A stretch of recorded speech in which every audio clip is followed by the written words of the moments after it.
turn your phones off or down. Thank you. So our Crete Area Historical Society has published two books.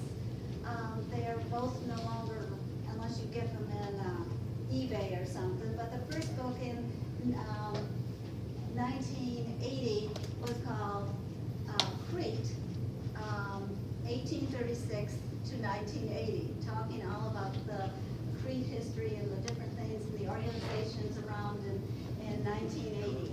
Then the Crete Area Historical Society also did a beautiful pictorial history book.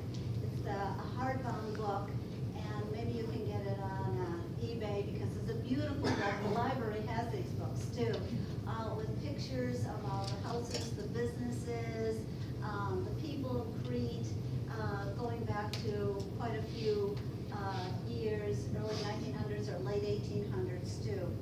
Also, we have a couple more books that my friend and major writer Carol Trebold and I wrote, and they are the 5 Crete Remembered books on all these stories about the people and the businesses and what happened in Crete, and they're for sale over here. And then tonight you're going to be able to, those of you who just came in, you can buy one or both of Larry McClellan's new books that he just finished writing in 2019, and they're very informative. Crete has a big part in each of those books too, so we're happy that they're here and have recently been published. So I would like to talk to you for a few minutes, since I have a captive audience, and about our Crete history. And a very important date in Crete history was May 2nd of 2018. And you say, well, that's not much history, but it goes back just a year before, in February of 2017, when we had Larry McClellan speak, and he spoke about the Underground Railroad in Illinois. And I had gotten him to come here because I didn't know that much about what else happened in Illinois.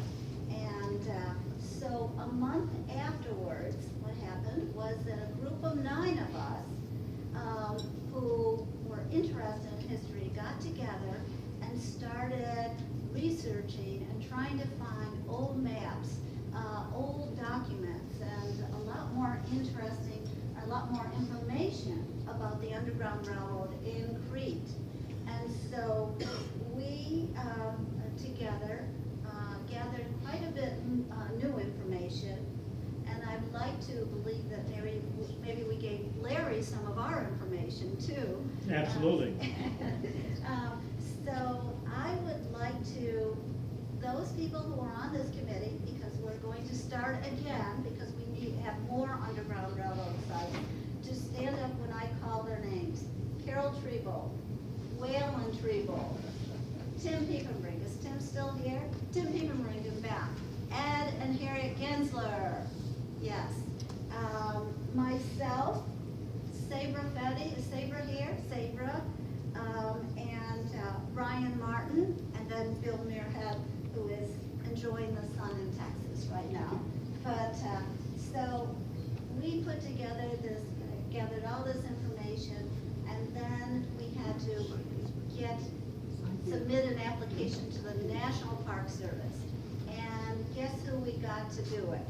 Larry McClellan. Yes.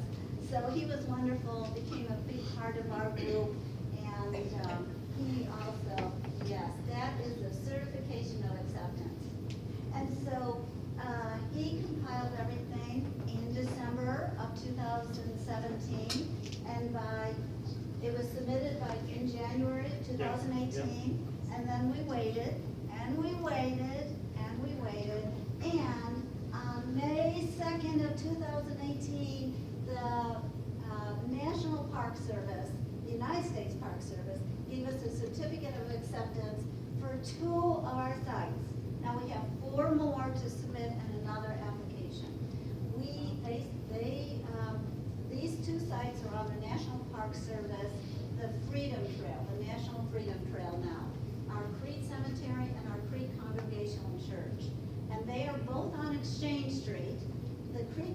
Congregational Church had members who were very anti-slave members. Everyone was. And so that eventually became an antique store. It's the antique store. Do you still need? Okay. I don't do very well with mics, but that eventually became the Crete Antique Store that's just right next to the railroad tracks on Exchange Street. And then, of course, the Crete Cemetery has so many of these pioneers and people who, these brave farm families who really took a chance by hiding the slaves in their homes and then transporting them overnight to another station on the Underground Railroad. So we're celebrating the farm families and also the freedom seekers who made it eventually to Canada. So we've done that and we're moving forward, and I'm glad to see so many people interested in the Underground Railroad and Crete history. And now to say a little bit about Larry McClellan, a short bit after I've taken a few minutes of your time. Larry has done so many things in his life, and he was one of the founding professors of Governors State University. He became a very well-loved professor at the university for many years. He has been a pastor in Homewood. He was at one time mayor of University Park before it was called University Park, when it was Park Forest South. And he has written a number of books. And I feel that he is the expert on the Underground Railroad in Illinois. So here he is.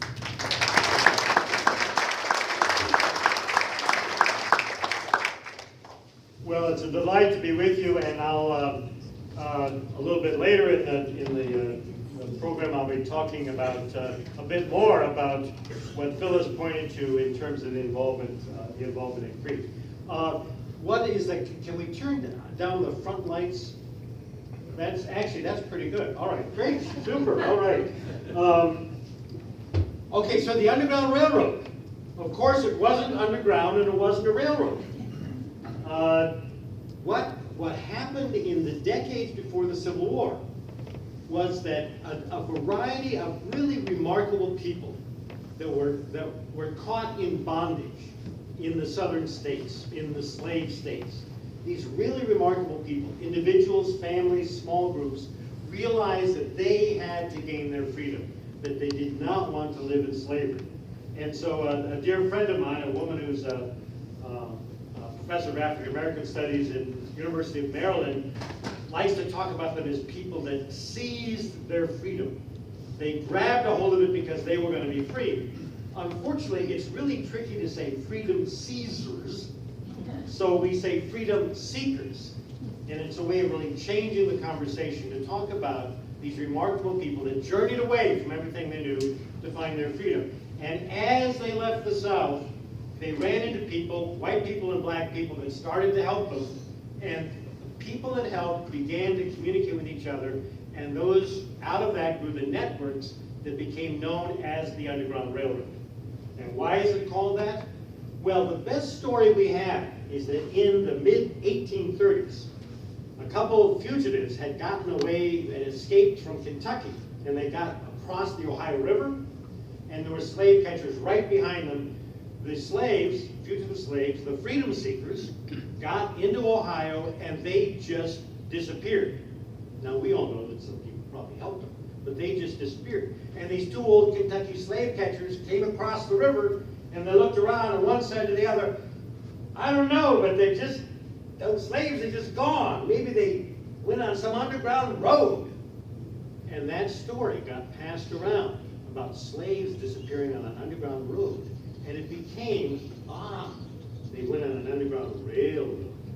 Because in the 1820s and 30s, the great technology were the new railroads.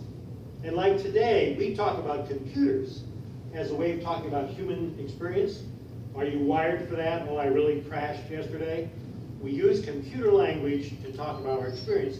Well, the great technology in the 1820s and 30s was the railroad technology. So it made sense that if you're talking about people that are on journeys and are moving through the territories, talking about moving on railroads became a nice kind of image to use. And so we have this great movement of freedom seekers, and the response to that movement, the networks of the Underground Railroad. Now, how did that happen here? That is our story for tonight.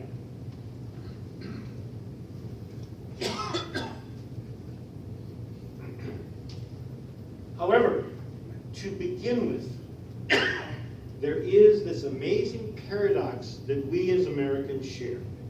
And that is that our country got established with our founding fathers and founding mothers working together, advocating freedom and supporting slavery.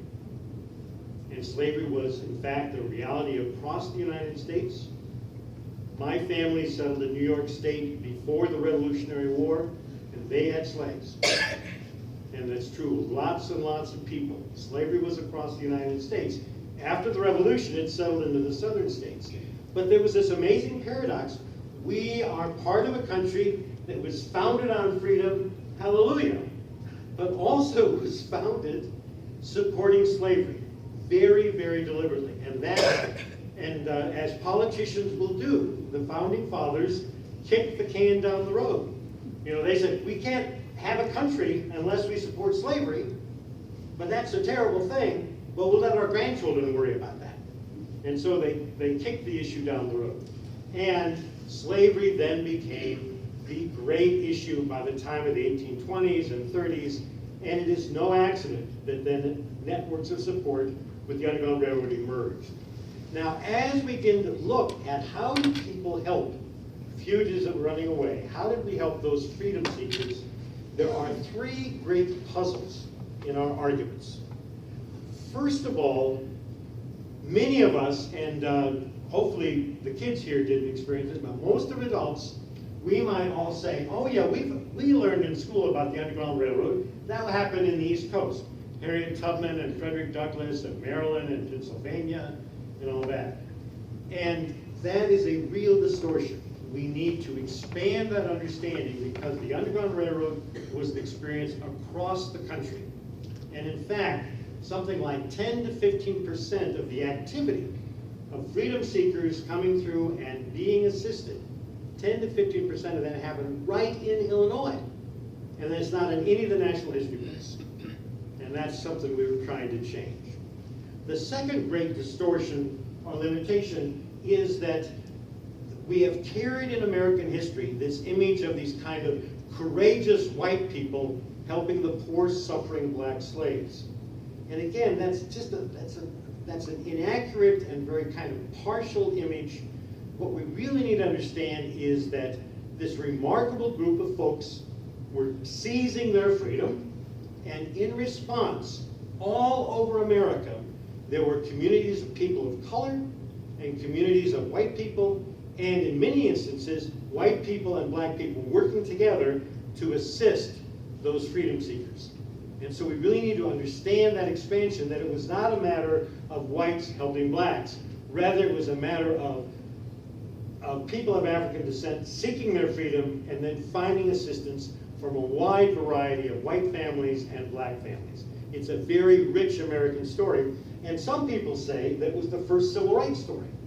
You know, the first fight for real racial justice was whites and blacks working together to assist freedom seekers. So that's a limitation we really need to expand. And then the third limitation we need to look at and distortion that we need to deal with is this problem of what we talk about. And most of the time, the Underground Railroad talks only about places and events, but we need to always connect that to great journeys, to the stories of the people, these freedom seekers that were coming through. And the wonderful accident and reality that we have in Crete is that we have the conjunction of this. We have got a great set of stories about sites and places and individuals here based in Crete, but then we have stories of the people that we're traveling through. So that the Underground Railroad should always be about the people traveling through and the places where they stopped. And I think that part of what many of us around the country are trying to do is to expand on these three understandings so that we have a much richer picture, a fully American picture that includes all kinds of white people, all kinds of black people, all kinds of free people, all kinds of enslaved people into this very, very rich story. So that's what some of us are up to. Okay, now, where did all this happen? There were probably well over 50,000 people that were enslaved that went looking for their freedom. And most of them went into the north. The red states are the free states, and of course California in 1850, this map is from 1850. In 1850, California was admitted into the Union as a free state. And then the dark states are the slave states. Now a couple, and I added the blue lines to kind of show you where people went. Some people escaped into Mexico, some into the Caribbean. There were some people of color who were enslaved that commandeered ships and took those ships up to Canada. Some went into the West to live with native people. The vast majority went north into the free states and then on into Canada. And the great irony was that if you wanted to be free, you had to leave the land of the free. After 1850 particularly, people of color anywhere in the country were in danger of being kidnapped and thrown into slavery, or back into slavery. And we all, there's some famous stories like the 12 Years a Slave story of a free man of color who was kidnapped and taken into slavery. While I've got the map up, a couple other key things. If you'll notice here, here's Illinois. All along the western edge of Illinois is Missouri, a slave state. And on the southern edge here is Kentucky, a slave state. So Illinois had hundreds of miles of border where people enslaved could sit on one side of the river and look across and say, oh, that's freedom over there. That's freedom over there. The other thing two other things fascinating about the map.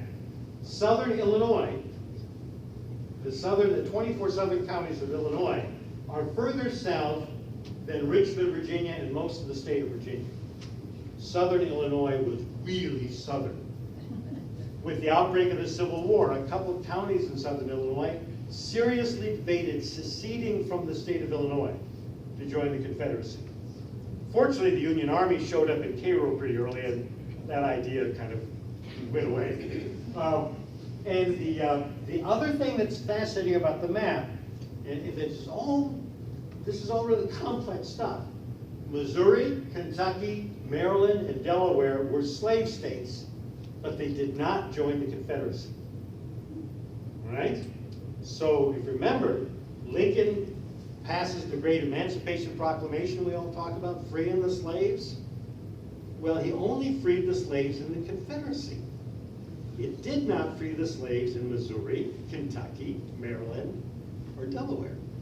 That was part of the political way that Lincoln had to slice, keeping or trying to get the country back together and keeping it together.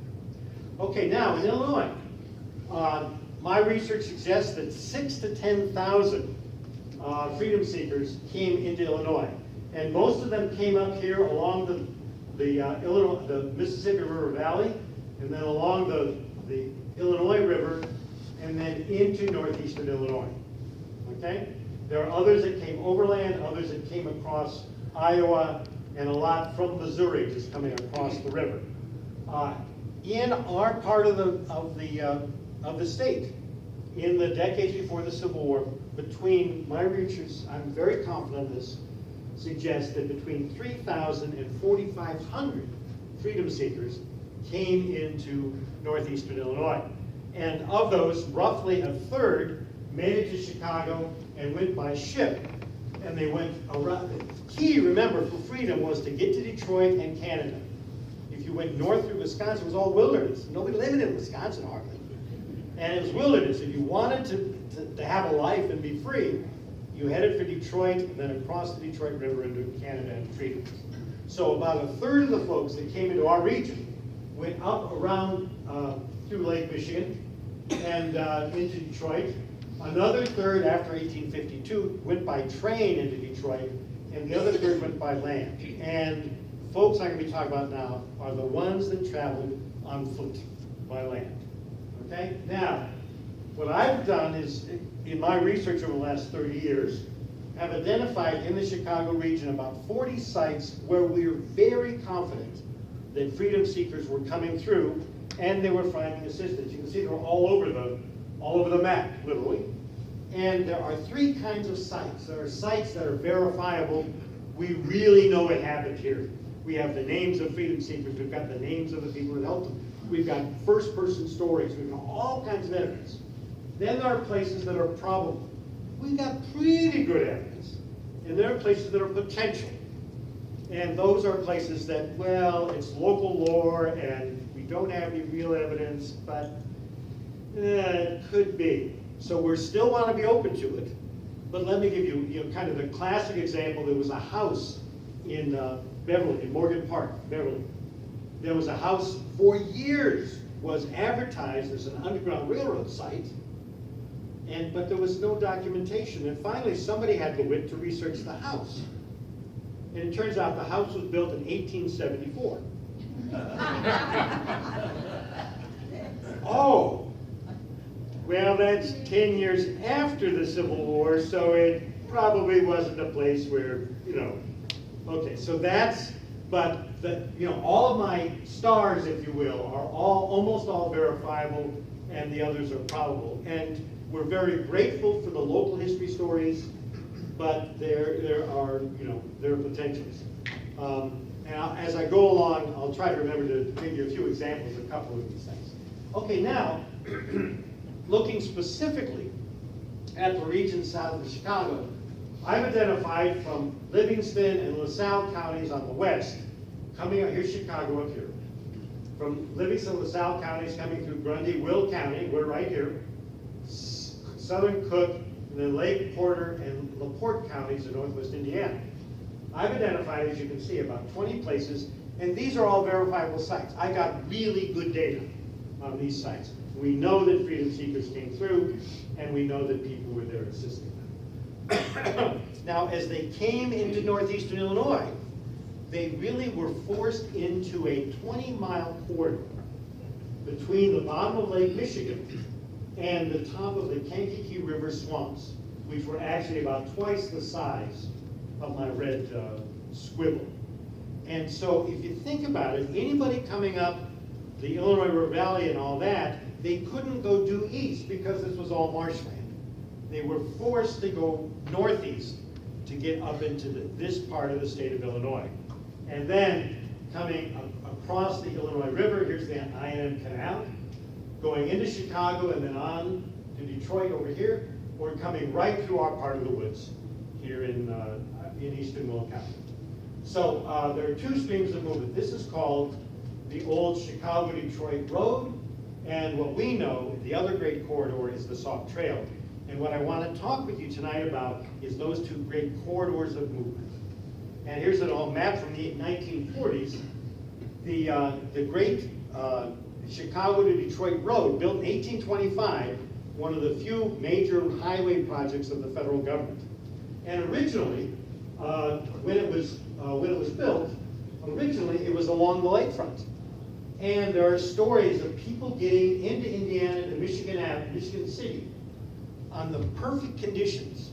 And we've all been to the lake, and the perfect conditions where the sand was just moist and packed and solid, and a stagecoach could go from Michigan City to Chicago in 6 hours.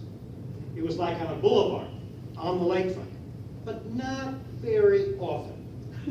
Most of the time, people had to take the regular Chicago to Detroit Road, and what becomes, after 1837, the official Detroit to Chicago Road, which came down from Chicago, came over through northwest Indiana, and from Michigan City, it took 6 days because the weather and the roads were just terrible. So that was a major movement from, and Detroit was the great kind of initial open city to the west. And it was because of the Detroit-Chicago connection that Chicago becomes the great gateway to the west. The other corridor is the Great Sauk Trail. which goes from the Mississippi River, way over there, comes across and goes over to Detroit and Canada. And it comes right to our area, and it in fact is the Sauk Trail that we know, just a mile from here. And right where we are located, there was an old post road that was an alternative. So people that got to the corner of Western and Sauk Trail in now Park Forest, there was an old post road that went to the southeast and came down through the kind of the northern edges of Crete on over to Crown Point, and then back up at the Valpo and joined the old Sauk Trail. Those are those two great corridors. Now I want to talk about the first corridor after I get a sip of water.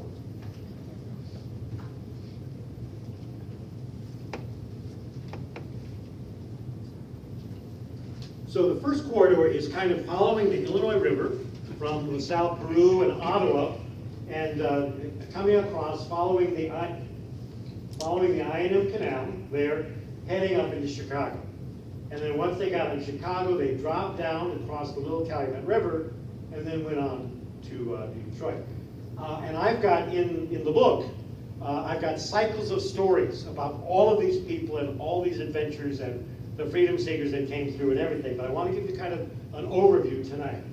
So that in Ottawa, the family of John and Martha Hasek were involved in all kinds of activities, assorting freedom seekers that were coming up on the I&M Canal and coming up to the Illinois River Valley. And they were part of this group of, as happened in Crete, there was a hotbed of radical white abolitionists that were hanging out. Their house is still standing. It's a gorgeous house sitting overlooking the Illinois River. If you follow the I&M Canal from Ottawa up into Lockport, this building stands, and if you want to go to a really neat little museum, you should go visit this building. It's the Museum of the Will County Historical Society. This was built in 1837 as the headquarters for the I&M Canal. Still there, the most important public building in Illinois from the 1830s in northern Illinois, and it's right there, and you can go and visit.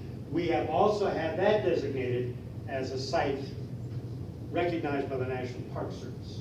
And I've got a whole cycle of delicious stories about people traveling on the I&M Canal. Those folks going up the I&M Canal were getting to Chicago. And in Chicago, the word was, make tracks for Canada. You're not safe here. You've got to get on. And so they would go either by ship or they would go by land. And so here we have, here's the I&M Canal coming up here to Chicago. Here's Lake Calumet. Here's the Sauk Trail down here. Okay? Here's Blue Island, what becomes Chicago Heights.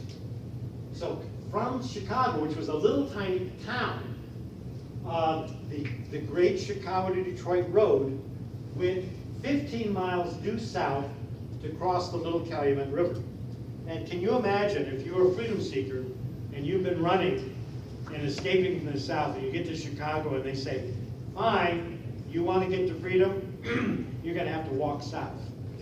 Whoa, uh-oh. But in fact, they would go south 15 miles, cross the Little Calumet, and then it goes on the road that arcs over to Detroit. And I'll be talking very particularly about this point, where the road crossed the Little Calumet. That was the location of the Indiana Avenue Bridge and the Ton Farm. And those are stories we're going to look at. So this is the main line of the Illinois Central, and down here is that bridge, which is now Indiana Avenue. So the great Chicago-Detroit Road came straight south from Chicago, crossed here. The Ton Farm is right here, and Jan and Angie Ton, Dutch immigrants, were very interesting folks. Next time you're on the Metro Electric, if you go out of Park Forest or out of University Park, when you cross the Cal-Sag Channel, that is also the Little Calumet River. And if you look due east, and I took this from the Metro Electric, if you look due east, that bridge right in front of you is the bridge of Indiana Avenue. And that's the location of the historic crossing of the Chicago-Detroit Road. And everybody going by walking or going by buggy to Detroit and freedom walked across the bridge that was right here. Now, about 6 blocks on the other side of that bridge was the farm of John and Angie Tunn. There were Anglo-Americans from New York and New England living around the Little Calumet River, and we think they probably helped some freedom seekers that came through. But then in the late 1840s, a group of Dutch immigrants fleeing religious persecution, political persecution, came and they settled in Chicago. And they came and settled in what becomes Roseland and what becomes South Holland. The name's a giveaway, right? Oh, there must have been Dutch people here. Well, yes. And they settled there, and the leader of that crew was a fellow named Cornelius Kuiper. Cornelius and Mary Kuiper. And they were very dear friends with Jan and Angie Tunn. And the Tunns and the Kuipers were among the few of the Dutch that spoke English. And so they were the ones that really became kind of the community representatives, talking to the Anglos. And of course, when freedom seekers came through, they could talk with them, whereas most of the Dutch could not. And they knew there were Dutch settlers all along the Chicago road, going up into Chicago, and then along the road going over into Hammond and on to Michigan City. So they knew lots and lots of people. There's Cornelius and Jan, and then there's Jan and Angie Tunn. This was their farm located on the Little Calumet River. We have a whole cycle of stories about freedom seekers coming into the area and being assisted by Cornelius Kuiper and by Jan and Angie Tunn. There's one, I'll tell you real briefly, there's this glorious story of slave catchers were hot on pursuit of 3 fugitives that had gotten away. They were in Chicago, and the slave catchers got word that they were around Roseland. And so they came down, and after 1850, if you were a law officer or in any way associated with the courts, the federal law said you have to help slave catchers catch their slaves, or you'll be fined $1,000. Now in 1850, that's like about $20,000. If you don't catch the slaves, you will be fined. So Cornelius Kuiper was like kind of a constable in the Dutch community. So these slave catchers came down, they came to Cornelius, and they said, we're looking for these 3 fugitives, and here's the descriptions, and we gotta find them, and you have to help us. And so with Kuiper, the slave catchers, they went all over, they went to visit the Tunn farm, and they went over to Hammond, and they stopped all these Dutch families, and nobody said hide their hair to these 3 fugitives. And it was an exhausting afternoon, the whole afternoon. They go back to Kuiper's house. Kuiper bids them farewell, says, so sorry that we couldn't find those fugitives. Better luck next time. And the slave catchers go back to Chicago. And what does Cornelius Kuiper do? He turns around, goes to his barn, opens the door, and invites the 3 fugitives in for dinner. Okay, it was serious business. Serious business avoiding the slave catching powers that were in existence. And the Tunn farm was in the middle of all of that stuff. Today, remarkably, the Tunn farm is now it's now a National Register site, as is Crete. So we have 3 in the South region. We have the Tunn farm, the Crete church, and the Lockport building. And it's now, we've discovered in the last 2 years that the original Tunn farm is on the property of a thing called Chicago's finest marina. And I've gotten to know a delightful fellow named Ron Gaines and his family. And in the 1950s, this was developed as a African-American marina, because as with everything else, blacks were discriminated against in places where they could have boats, but there were African-American motorboat people, and so this fellow named Greenwell established a marina for black families. And then a friend of mine, Ron Gaines, a retired Chicago cop, was a motorboat guy, and when the Greenwells retired, Ron Gaines bought the marina from them, and he's currently totally redeveloping it. And we have discovered, this is a picture of his marina. Right here was the house that you saw in the picture just before. So that house, this house and these barns sit right here on Ron's property. And it's really a kind of remarkable set of experiences, and we've been working closely with neighborhood people, and much to my delight and enjoyment, the Lieutenant Governor, Juliana Stratton, has started an Underground Railroad exploratory initiative and has been visiting Underground Railroad sites. And they heard about what we had done with the Ton site, and so the Lieutenant Governor, her staff called me on Thursday and said, gee, could we come see this place on Monday? So yesterday, I, with Lieutenant Governor, a couple of her friends, a couple of her staff, and Ron Gaines and a few other people, we met here in the rain and gave Lieutenant Governor a really classy tour of the Underground Railroad site. And that was a lot of fun. So here we have, at the very southern edge of the city of Chicago, here's Lake Calumet.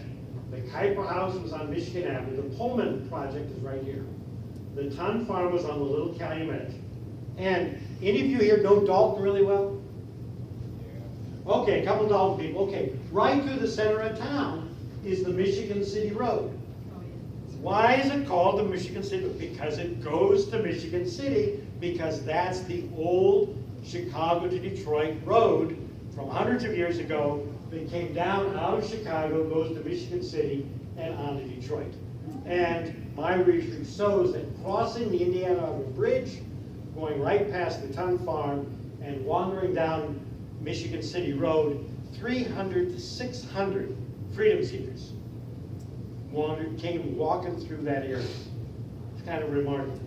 Now, the other interesting piece of this is the Ton Family Memorial, which is located down in South Holland. In 2011, I was approached by a young man named Lerone Branch. Lerone Branch, African-American guy who was working on his Eagle Scout project, and he said, I want to do something to honor the Dutch people that helped with the Underground Railroad. And so I met with Lerone and his family, and one thing led to another, and we put together this remarkable coalition of white and black families in South Holland, and this wonderful group of black women gardeners and white women gardeners who wanted to develop a natural prairie garden. And we ended up on, and we talked with the First Reformed Church, which is the big fancy church in the middle of South Holland, which was founded in part by Jan and Angie Ton. And the church graciously gave us some property right in front of the church for the Ton Family Memorial Garden. And they put all the flowers. This is Lerone, and it's Veterans Park. no. This is in front of the First Reformed Church. But is the First Reformed Church on South Park? That's right. Yeah. It's just down the road from Veterans Park. Oh, Dutchy Park, okay. Yeah, it's just down the road from the parks. But First Reformed Church, South Park Avenue, and you drive in, you can find this. And what they did was they did a traditional Underground Railroad memorial has the tracks going into the ground. And you can see, oh yeah, there are tracks from both sides going into the ground. And in 2011, we dedicated this, and it's kind of a wonderful reflection of kind of the collaboration during the Underground Railroad and the collaboration that helped to develop this memorial. And yesterday, there's a picture of me with the Lieutenant Governor. And there we are at the memorial. And you can see the track sections on the other side. Lil, you haven't even seen that picture. Yeah, right. But anyways, it was we had a really really was a neat experience sharing all of this with the Lieutenant Governor. Okay, now so going from the Ton Farm and the bridge, and these hundreds of folks coming through Dalton and heading for Indiana, they then were following the Detroit-Chicago Road, which was this major track for wagon trains and stagecoaches, and they went across northwestern Indiana, and one of the places they stopped was in Holman's Bridge, which becomes Hammond. And that was founded by this fascinating couple from Prussia and England, but also we've uncovered that in the 1840s, a family named Gibson came to live at Holman's Bridge, and they opened up a tavern and a kind of a hotel, and on their staff was a young black woman named Catherine Burns. and she was so much a part of the family.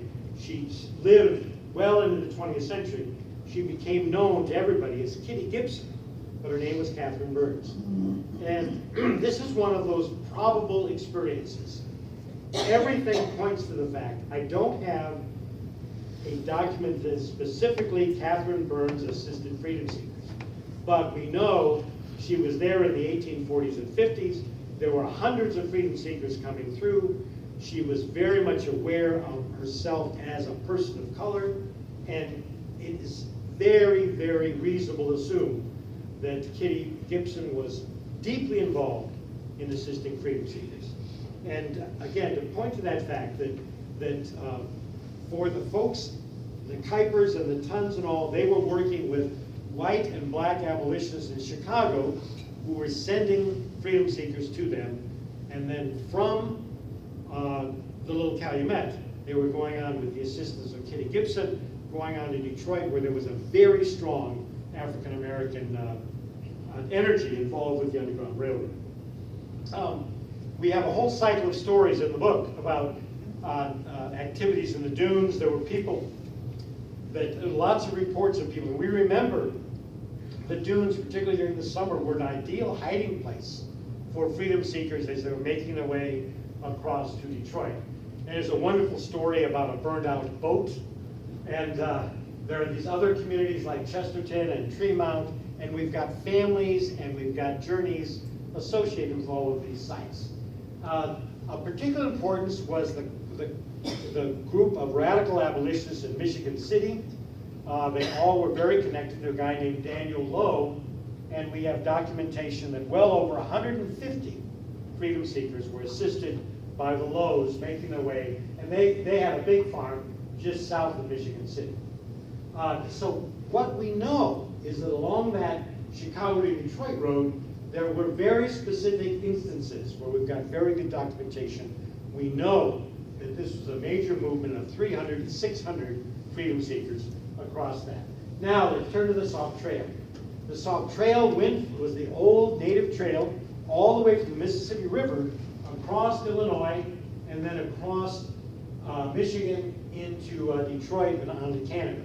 And native peoples would travel for hundreds of years, travel that road to talk and deal with traders and other people, French and British and then American traders in the Detroit region.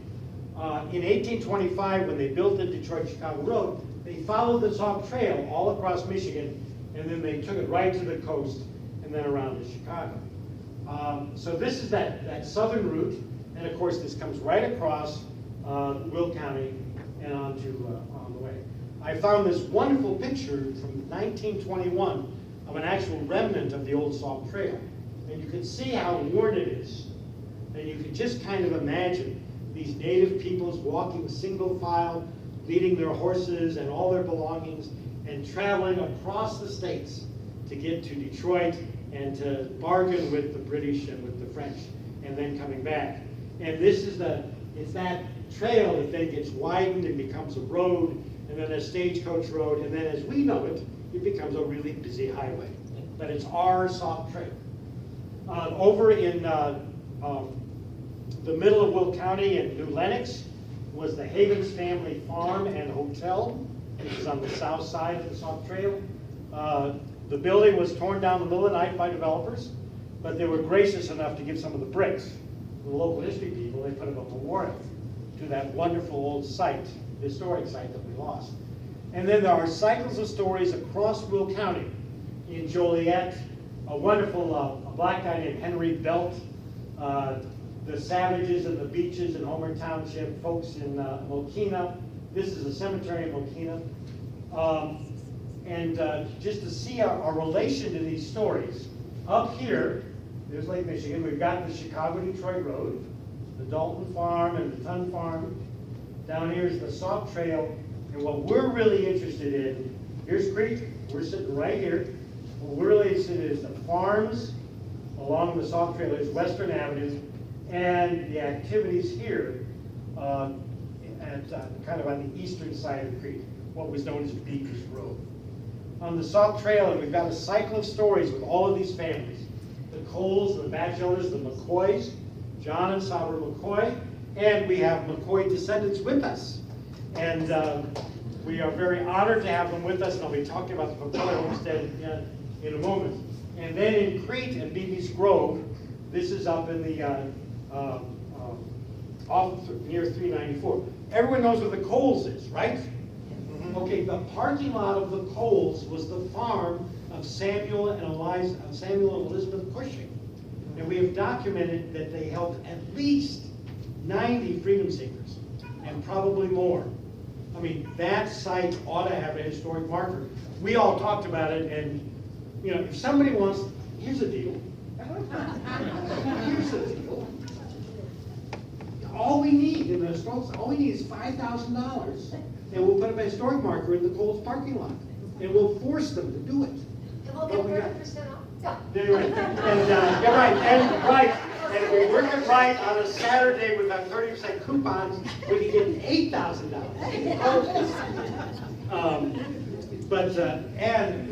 So that Coles parking lot, that was kind of the center, if you will, of the Beebe's Grove area.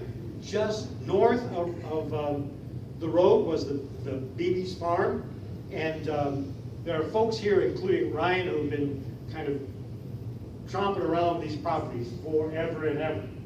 And these are the other families that I mentioned. I'll get back in a second. Now, going back to the Sauk Trail and Western Avenue. Okay, imagine with me that you're on Sauk Trail and you're going east and you cross Western Avenue. Okay, the road wiggles a little bit, and then about a quarter mile along that, on the south side, there's kind of an opening with this monument sitting in the back of it, right? Okay, this is a monument. It's the site of what they call the Indian and Pioneer Campground. The McCoys were absolutely remarkable people.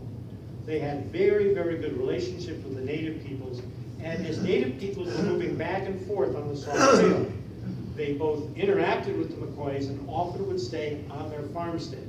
And just south of the farmstead was an open area they established as a campground.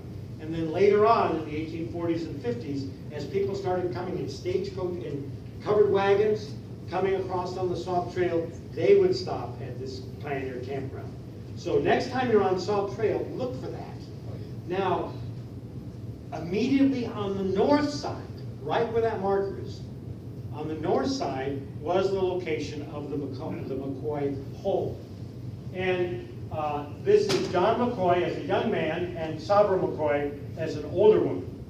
And I don't exactly, they kind of don't match, but anyways, really, really neat folks. And with the, what I found years and years ago was a very bad photograph of the McCoy homestead here, and you can see the guardrail on Sauk Trail, and there's the McCoy homestead on the north side of it. And then working with Harriet and Ed Gensler, and Harriet and her sister are McCoy family, I've gotten some other things. This photograph, taken, we think, near the beginning of the 20th century. And again, you can see here there's the Sauk Trail, and on the north side, again, you can see the McCoy homestead. And then Harriet and Ed have this oil painting in their house, again with the Sauk Trail and the McCoy homestead just off it, and then some outbuildings up there. And Ryan and I and some other folks, we've camped around on these sites, and to Harriet and Ed, we promised maybe this year, this spring, we can get out and go tromping and visit the home site. So if anybody wants to join us, Phyllis, organize a trip, and we'll go visit the McCoy homestead site. Now, when you are driving on the Old Sauk Trail, and when you come east in Western Avenue, it crosses, you gotta really pay attention to it, it crosses the Thorn Creek. It's not a giant creek, but you can see it cross the Thorn Creek.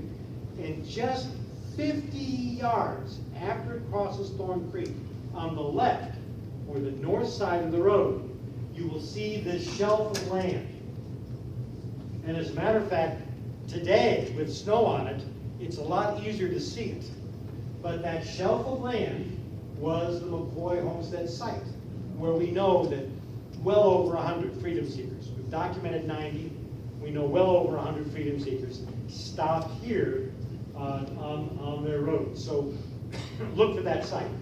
I've talked with the Cook County Forest Preserve, and I said, you know, there really needs to be an interpretive exhibit here in the Forest Preserve about this great historic site. And come to think of it, you know, if we had $5,000 or $8,000, you know, we could put up some historic markers there to honor the remarkable McCoy family. And in fact, in 1919, the McCoys sold this property to the Forest Preserve. Okay, now this is looking at the corner. This is looking north on Western Avenue, and there's Sauk Trail to the west and east. Right, that little tiny house. Well, that was the location of a glorious big mansion, which was the mansion of the Batchelder family. And the Batchelders were very much tied in to this activity with the McCoys and the Cushings and all these other folks. And these folks were all active in assisting freedom seekers coming along the Sauk Trail. Now, the other folks, the folks that were involved with all this were either in the Crete Congregational Church or the Crete Methodist Church. And we were, as Phyllis described earlier this evening, the Crete Church, now the antique shop, and the cemetery next to it have been designated as part of the National Register of Underground Railroad Sites.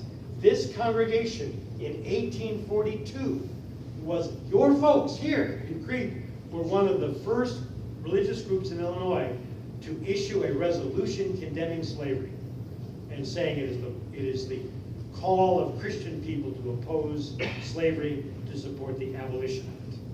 And it happened right here in Crete, one of the very first churches to do that. Now, to kind of get into the weeds a little bit, and then I'll just finish up with a story. Two stories. To get into the weeds, here's the center of Crete. We're up, right up here. The Crete Church and Cemetery, right on the other side of the railroad tracks. Now, if you go east out of Crete, you pass the Trebo Farm, which was the Safford Farm.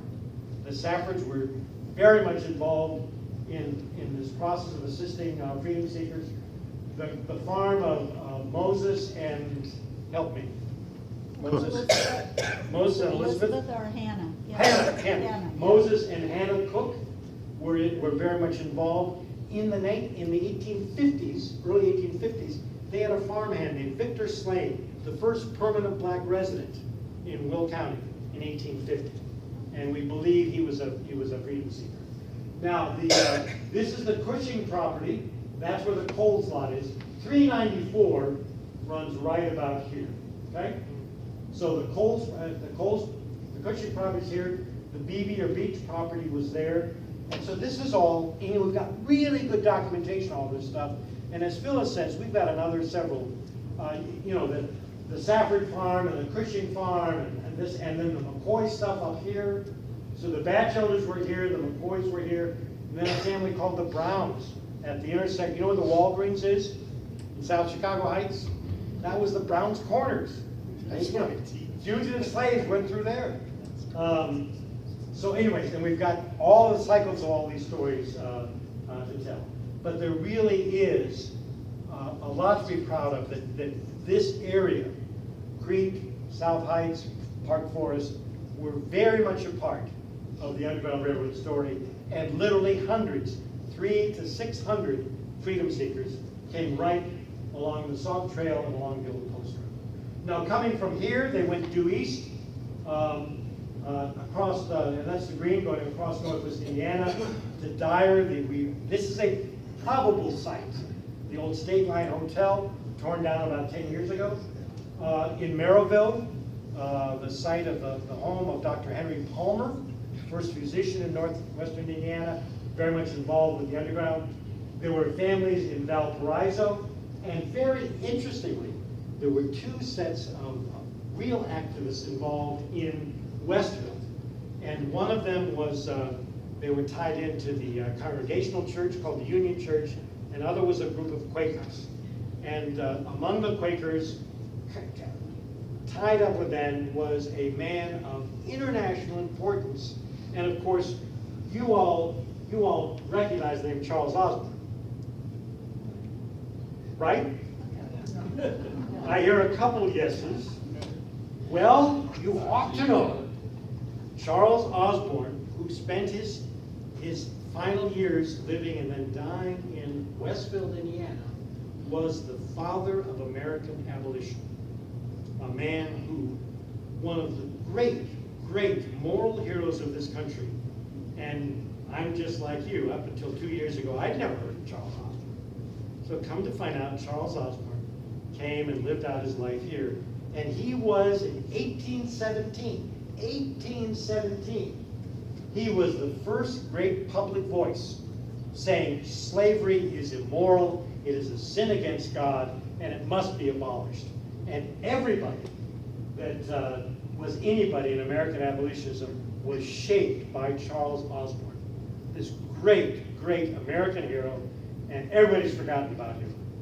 I found the cemetery where he's buried, little tiny Quaker cemetery in Westville, and I went to the Porter County Historical Society and I said, I understand you have the monument, the marker for Charles Osborne, the great American abolitionist.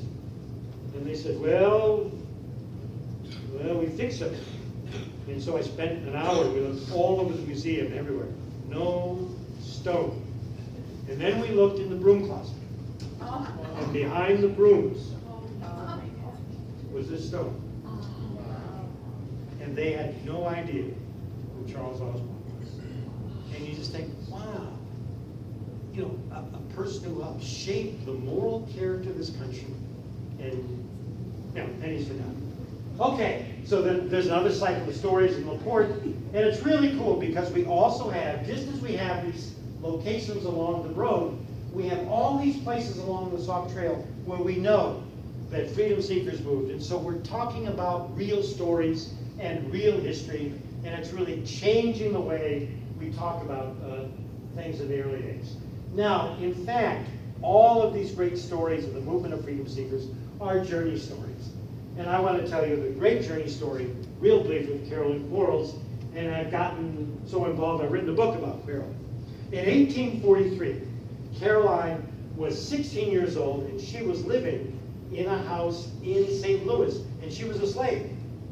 But she was a beautiful young woman, pale skin, freckles, blue eyes, long black hair, and she was a slave.